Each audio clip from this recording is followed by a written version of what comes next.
আসসালামু আলাইকুম। তারামিয়ার রান্নাঘর থেকে সবাইকে স্বাগতম।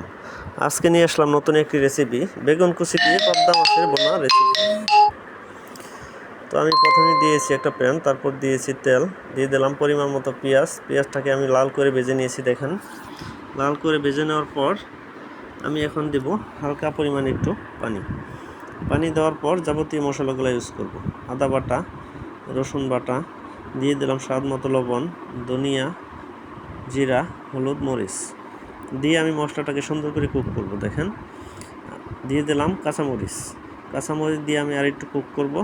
দেখেন, আমার সুন্দরভাবে মশলাটাকে আমি কষাই নিয়েছি। অবশ্যই মশলা কষানোর ভিতরেই আপনার রান্না। এবং কুচাই রাখা বেগুনগুলোকে আমি দিয়ে দিলাম। এটাকে আরও 2 মিনিট কুক করব। কুক করার পর আমি এখন দিয়ে দিলাম পানি বলক আসার জন্য আমি 2 মিনিট ওয়েট করব।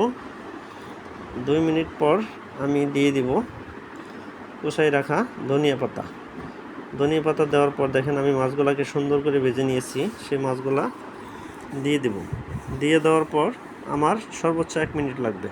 1 মিনিটের ভিতরে আমার মজাদার রেসিপিটি তৈরি হয়ে যাবে। দেখেন, এত শর্টকাটে এত মজাদার আইটেম। আমার ভিডিওটা যদি একটু মাত্র ভালো লেগে থাকে অবশ্যই আমার চ্যানেলটাকে সাবস্ক্রাইব করে দিবেন এবং ভিডিওটা শেয়ার করবেন। ফেসবুক থেকে যারা দেখছেন তারা লাইক ফলো দিয়ে পাশে থাকবেন।